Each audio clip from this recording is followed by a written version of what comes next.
Bonjour, bonjour et bienvenue dans le podcast Wake Up, Rise Up and Shine, le podcast à écouter avant de commencer votre journée.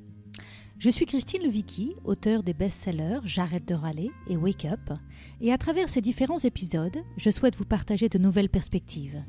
De l'inspiration bien évidemment, mais aussi des actions concrètes pour vous permettre de vivre la vie que vous avez choisie.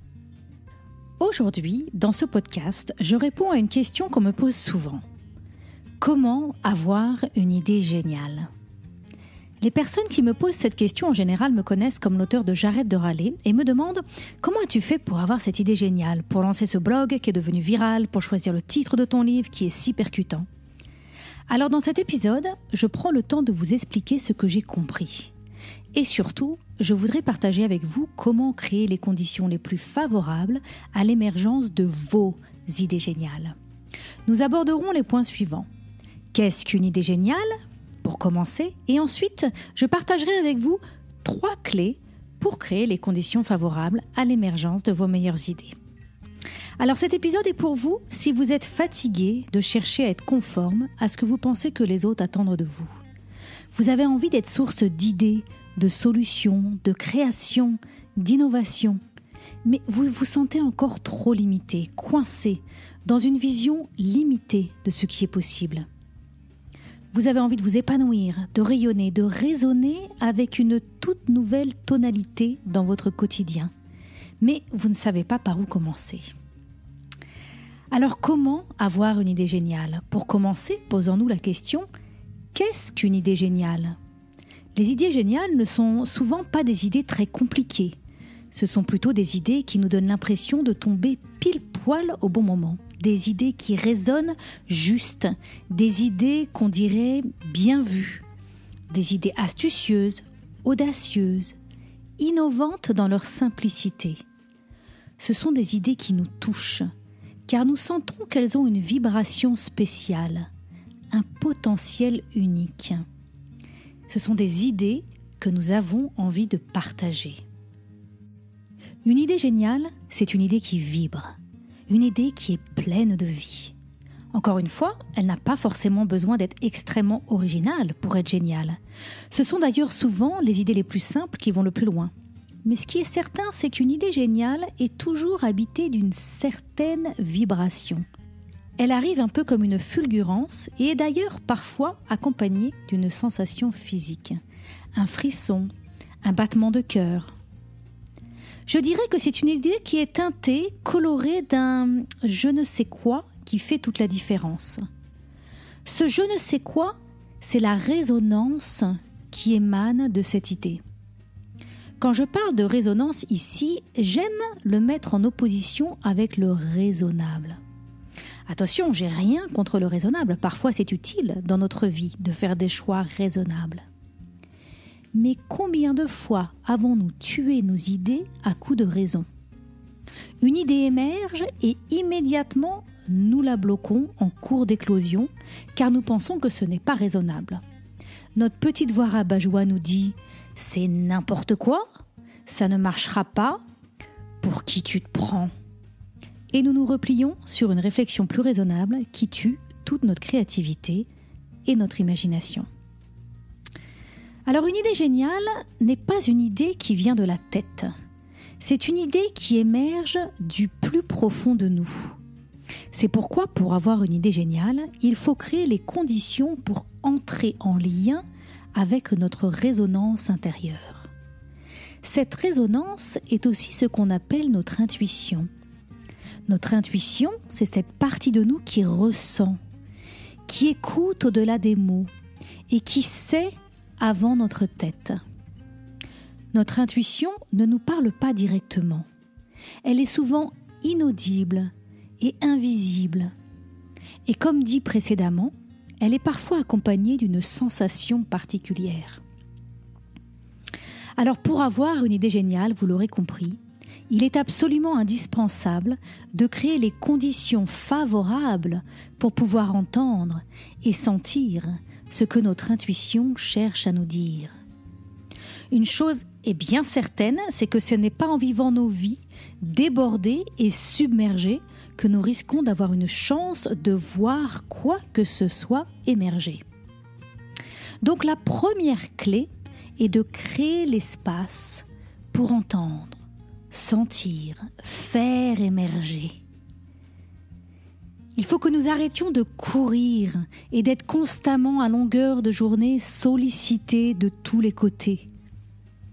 Vous savez cette impression qu'on a parfois d'être comme une poule à qui on a coupé la tête.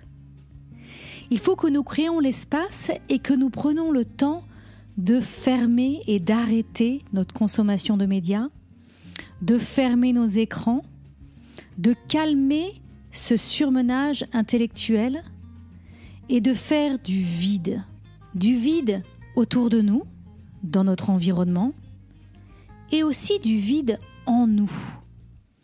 Calmer notre mental et entrer en lien avec nos ressentis, avec ce qui nous habite, ce qui est en nous et qui a envie d'émerger. Alors pour cela, la pratique de la méditation ou du silence est extrêmement riche. Je prévois d'ailleurs prochainement de faire un épisode dédié à ce sujet. La méditation est en effet un très bon outil qui permet de se recentrer sur soi et de mieux percevoir tous ces infimes signaux que nous recevons. En méditant, nous apprenons à dompter notre mental afin qu'il laisse la part belle à cette partie invisible en nous qui ne demande qu'à s'exprimer. Donc la première clé, c'est de faire de la place à l'intérieur de nous et d'explorer notamment le silence ou la méditation. Il peut aussi être vraiment précieux de développer un nouveau rapport au corps, plus aimant, plus sensible. Apprendre à être présent tout simplement avec nous-mêmes, dans un ressenti doux et libéré de tout jugement qui vienne court-circuiter notre intuition. Si vous voulez avoir des idées géniales, il peut donc être très riche pour vous de prendre des rendez-vous pour habiter votre corps et écouter ce qu'il veut vous dire. C'est quand j'ai pris conscience de ça que j'ai commencé à aller à mes cours de danse pendant mes heures de travail. J'ai compris que cultiver le lien que j'entretiens avec mon corps n'est pas une frivolité, bien au contraire, c'est une priorité. Une priorité pour ma vie, mais aussi une priorité pour ma carrière et mon entreprise. Car c'est à partir de ce corps que vont émerger mes meilleures idées. J'ai passé une grande partie de ma vie de jeune adulte à penser que ce qui allait déterminer la réussite de ma vie, c'était dans ma tête. Je pensais que c'était ma capacité à faire les bons choix raisonnable qui allait déterminer ma réussite et notamment ma réussite professionnelle. Je pensais que ma tête était le grand patron de ma vie. Et c'est justement un jour sur la piste de danse que j'ai compris que je me trompais.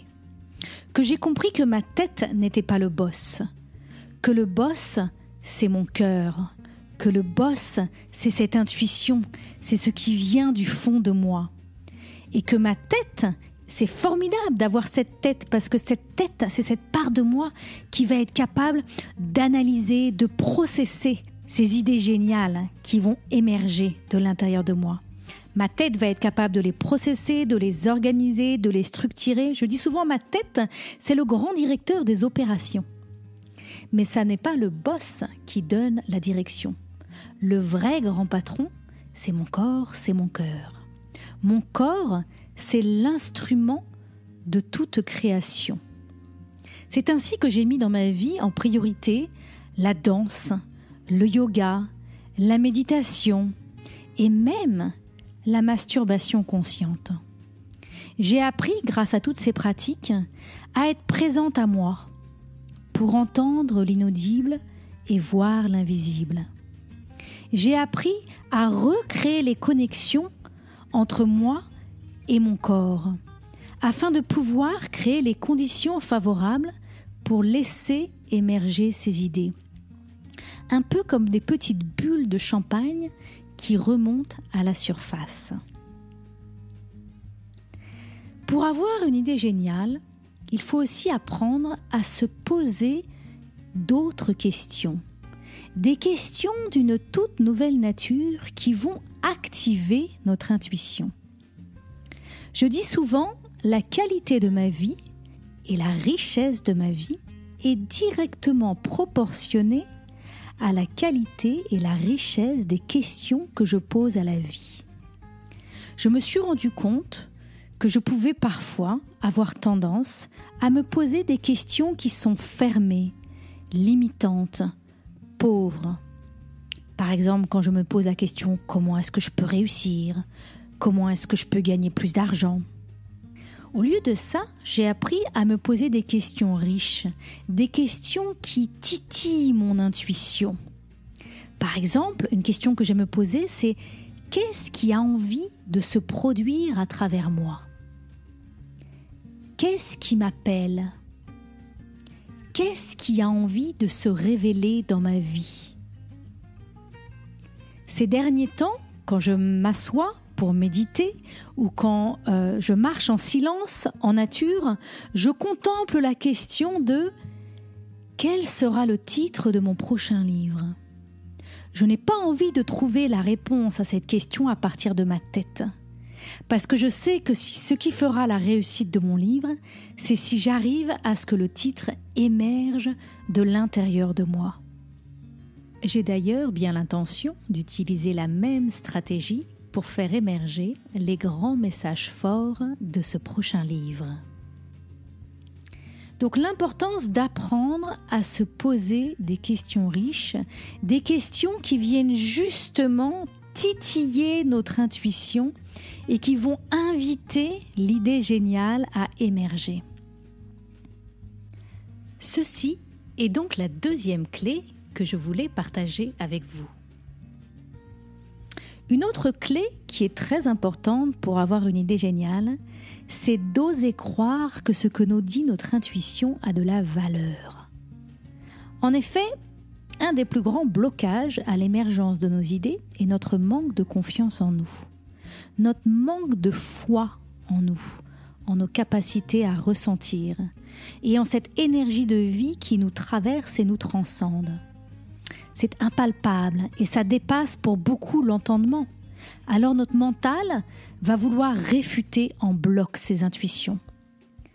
J'ai pu accompagner de nombreuses personnes dans l'émergence de leurs idées et je constate qu'un des plus gros blocages dans nos idées, c'est que nous ne voyons pas directement sa valeur et notamment sa valeur financière.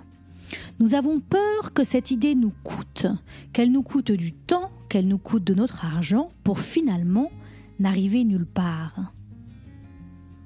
Ce que j'ai compris, c'est que pour avoir une idée géniale, il va donc falloir apprendre à oser croire que l'idée est riche, même si vous ne voyez pas de lien entre l'idée et l'argent. Oser reconnaître la pureté et la puissance de l'idée et oser lui faire confiance et l'honorer. Je recommande à tout le monde de relire le livre L'Alchimiste de Paulo Coelho. Le message fort de ce livre est le suivant. Si vous suivez votre légende personnelle, la vie va conspirer à vous soutenir. Suivre sa légende personnelle, c'est honorer cette fulgurance intérieure qui cherche à vous guider. C'est apprendre à recréer une connexion avec votre compas intérieur. Cette part de vous, inaudible, invisible, qui sait. Cette part de vous qui est connectée avec le créateur que vous êtes, le créateur d'idées géniales que vous êtes. Et la toute dernière clé que je voudrais vous donner, c'est l'importance de donner de la place à vos idées. Ce qui se passe, c'est que très souvent, on peut avoir une idée géniale pendant une méditation, sur la piste de danse, sous la douche, mais le lendemain, on oublie. C'est assez formidable, je trouve ça fascinant de voir à quelle rapidité on est capable d'oublier nos belles idées, Alors qu'on est capable de cultiver de la rancœur sur ce que quelqu'un nous a fait il y a 5 ans. On n'a aucun problème à se souvenir de nos rancœurs et de nos jugements, mais comme par hasard, on est complètement amnésique quand il s'agit de nos belles idées. Donc, si vous ressentez une idée qui émerge, si vous avez cette petite sensation de fulgurance, il est alors très important de créer les conditions favorables pour ne pas oublier cette idée. Parce que cette idée commence à émerger, mais elle a besoin de fructifier, elle a besoin de grandir. De mon expérience, une idée n'est jamais arrivée entière dans ma conscience. Elle est arrivée par bribes, par morceaux. Mais il a fallu pour ça que je ne l'oublie pas et que je continue à la cultiver, que je continue à la contempler, que je continue à la travailler, que je lui fasse de la place. Donc ma dernière clé que je souhaite vous transmettre aujourd'hui, c'est cette idée de donner de la place à vos idées. Une manière très simple de faire ça, c'est d'avoir toujours avec vous un carnet de pépites. Un carnet qui est dédié à ces belles pépites de la vie. Une place, un carnet que vous avez dans votre sac à main, que vous avez toujours avec vous et qui va permettre déjà par le biais d'un crayon et d'un emplacement sur une page de votre carnet qui va déjà prendre une place dans votre vie. Ça n'est plus dans votre tête qui risque d'oublier, c'est maintenant écrit, noté dans votre carnet et donc à vous de relire ce carnet de temps à autre. La deuxième chose qui peut être extrêmement riche pour donner de la place à vos idées, c'est d'en parler avec d'autres. D'oser parler à un ami, à votre conjoint, à un proche, en parler autour de vous. Et là, à travers vos conversations, à travers les mots qui sortent de votre bouche, l'idée commence à exister. C'est pas parce que vous en parlez que vous êtes obligé d'aller au bout de l'idée. Mais c'est en parlant que vous lui donnez une chance d'éclore, de grandir. D'accord ? Et la troisième piste pour donner de la place à vos idées, c'est de vous faire accompagner par un coach, de vous faire accompagner par quelqu'un qui justement va vous aider à ne pas oublier, va vous aider à vous poser les bonnes questions, va vous aider dans ce processus d'éclosion et ce processus de création. Nous arrivons à la fin de cet épisode « Comment avoir une idée géniale ?» J'espère que les clés que je vous ai transmises vous sont riches et utiles. Si ce sujet vous intéresse, je vous invite vivement à aller écouter l'épisode 7 « Oser être brillant » et l'épisode 9 « Poser des actes à la hauteur de ses ambitions ». Ces 2 épisodes vont vous donner d'autres éléments pour mieux comprendre cette idée d'arrêter de vivre sa vie à moitié endormie, de laisser nos idées émerger, de devenir créateur de ce monde. Si vous avez aimé ce podcast, abonnez-vous pour que je puisse continuer à vous apporter d'autres ressources pour vous aider à vivre pleinement la vie que vous avez choisie. Laissez-moi 5 étoiles, c'est vraiment le meilleur moyen de m'encourager et de me soutenir. Et si vous avez envie d'aller plus loin, j'ai créé pour vous un programme vidéo gratuit sur 5 jours pour vous aider à ne plus vivre votre vie à moitié endormie. Vous pourrez le trouver sur mon site internet www.christinelevicky.com. À bientôt pour un autre épisode à écouter avant de commencer votre journée.